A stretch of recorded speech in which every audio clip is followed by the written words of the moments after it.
Welcome back to Nation of Glory, everyone. Oh, it's so good to be here with you again on the channel where we dive deep into the lives of those extraordinary souls who turned pain into power, dreams into destiny, and every setback into a setup for something greater.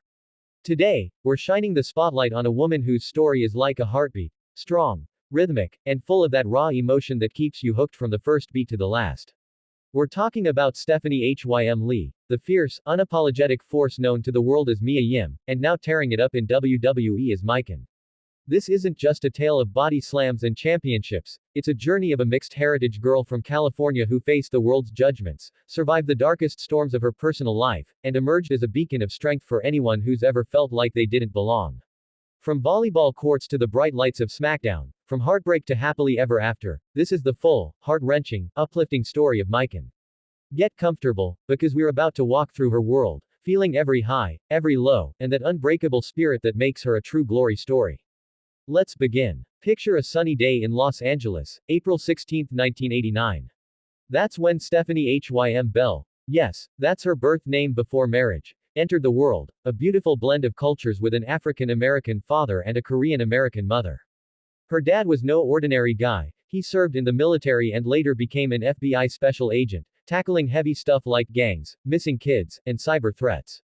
Growing up, that meant a strict household, rules were ironclad, freedom was limited, all to protect the family from the dangers his job brought home. Imagine being a kid in that environment, the weight of secrecy, the constant vigilance. Stephanie has shared in interviews how it shaped her, teaching her discipline but also making her crave an outlet for her energy and emotions.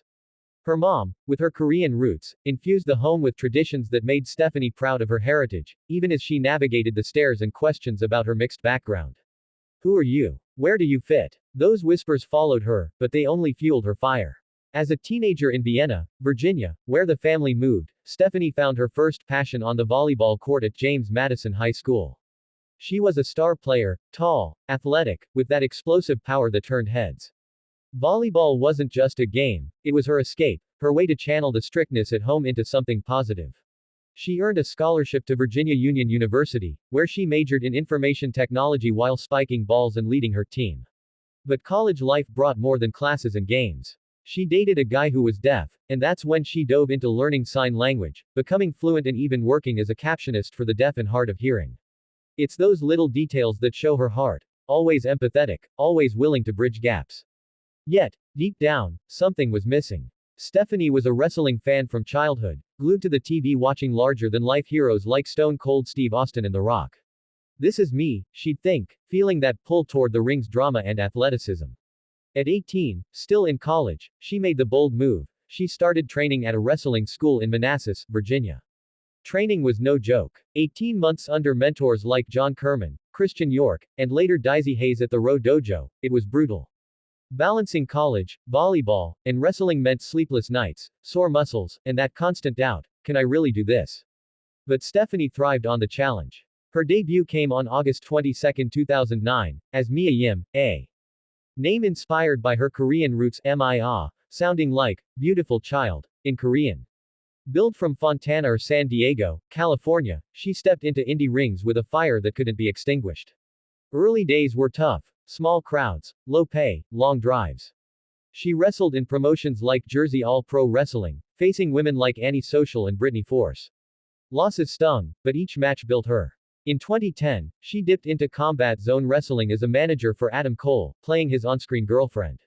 That led to her first big feud with Greg Excellent, intergender matches, tables, ladders, chairs. Can you feel the adrenaline? A young woman in a male-dominated hardcore scene, proving she could hang with the best. She won the TLC match at Aerial Assault 2012, but it was more than a victory, it was validation. Mia's indie grind took her everywhere.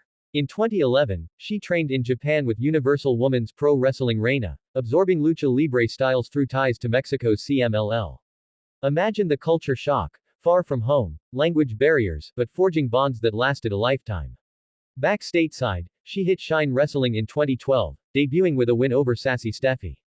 Shine was her playground. She entered tournaments, faced Jessica Havoc, and in 2014, teamed with Leva Bates as the Lucha Sisters to win the Shine Tag Team Championship in a grueling tournament. Holding that gold with her partner, defending against teams like Evie and Madison Eagles, it was emotional highs, the kind where tears mix with sweat. But wrestling gives and takes. They lost the titles to Legendary at Shine 20, and Mia's solo run shone brighter. In November 2014, in China of all places, she defeated Ivelis Velez to become Shine champion, the first woman to hold both singles and tag gold there. That moment, standing in a foreign land with a belt around her waist, it was proof, hard work pays off. Shimmer Women Athletes in 2013 was another milestone.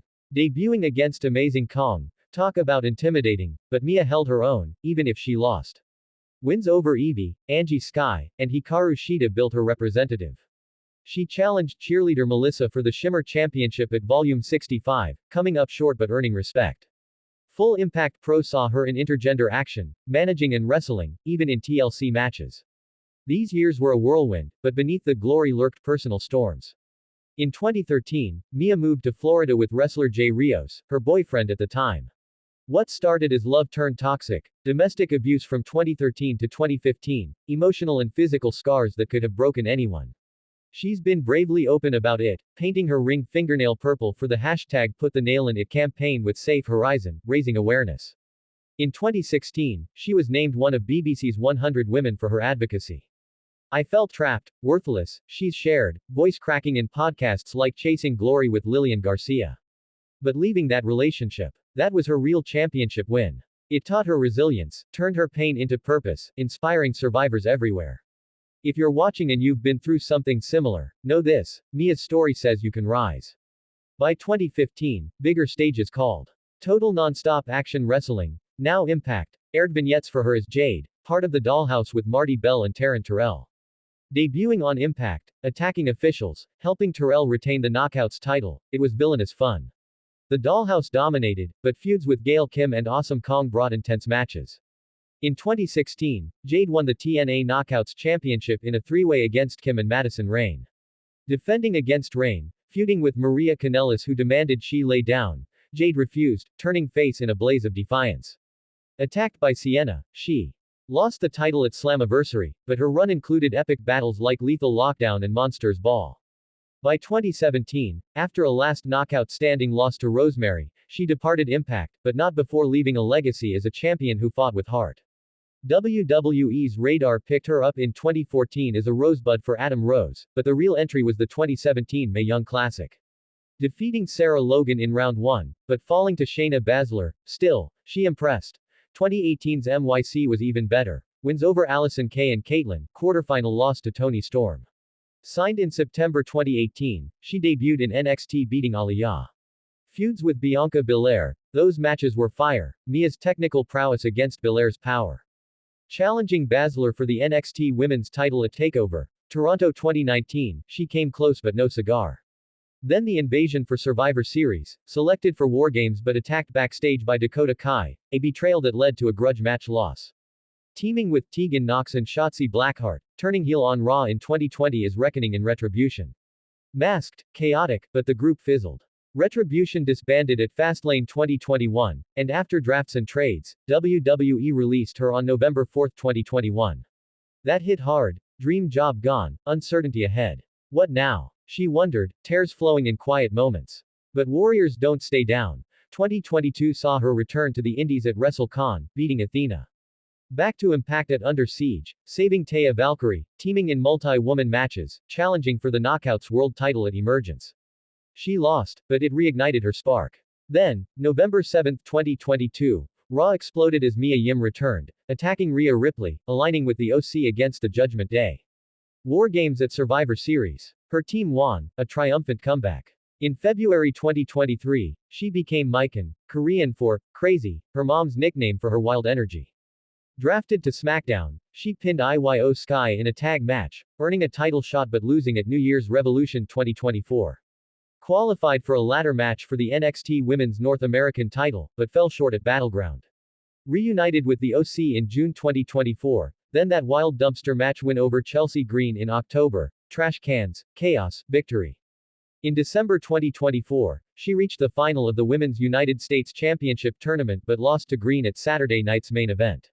As we hit 2025, Michin is still grinding on SmackDown, with fans buzzing about potential feuds like one with Jade Cargill.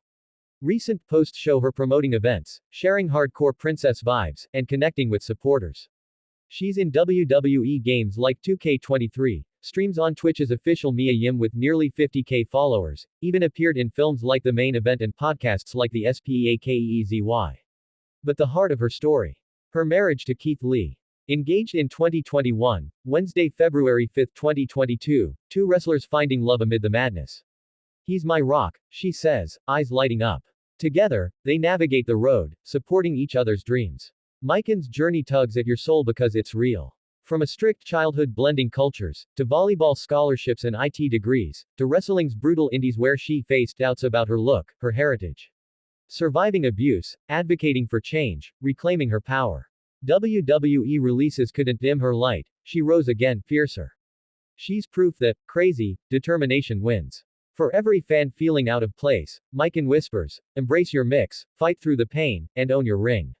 And there you have it, Nation of Glory, the unbreakable saga of Michin, Stephanie Hym Lee, a woman who turned every obstacle into opportunity. If her story stirred something in you, that emotional fire to keep pushing, then we've connected on a deeper level. Thank you so much for joining us today, your time and energy mean everything. If you love this, smash that like button to spread the glory. Subscribe and hit the bell for more inspiring tales from Hollywood, wrestling, and beyond. Share this with someone who needs a reminder that they're stronger than they know. Until next time, stay glorious, and we'll catch you soon.